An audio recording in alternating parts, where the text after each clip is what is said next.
এখন আমরা দেখব ফ্যাক্টিটিভ ভার্ব কাকে বলে।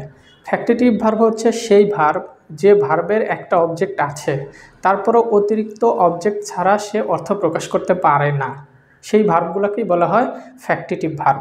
তো আমরা দেখি ফ্যাক্টিটিভ ভার্বগুলো।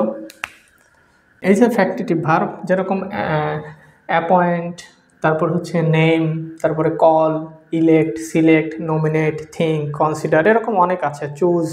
তো এগুলোকে বলা হয় ফ্যাক্টিটিভ ভার্ব। অর্থাৎ মজার ব্যাপার হচ্ছে এই ভার্বগুলোর পরে একটা অবজেক্ট দেওয়ার পরেও কিন্তু আরেকটা অবজেক্ট লাগবে, নাহলে কিন্তু অর্থ প্রকাশ করতে পারে না। আমরা একটা উদাহরণ দেখি।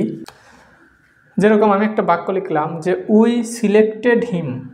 আমরা কিন্তু জানি এটা একটা বাক্যর অর্থ হওয়ার কথা, যেরকম সাবজেক্ট আছে, ভার্ব আছে এবং অবজেক্ট আছে।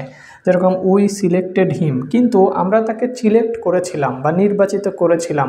কি নির্বাচিত করেছিলাম সেটা যদি না বলি, তাহলে কিন্তু যে শ্রোতা তার কিন্তু মনের ইচ্ছা আকাঙ্ক্ষা পূরণ হবে না, তার মানে কিছু তার জানতে ইচ্ছা করবে। যখনই আমরা দেখলাম যে এখানে আরেকটা অবজেক্ট দিলাম যে উই সিলেক্ট হিম চেয়ারম্যান,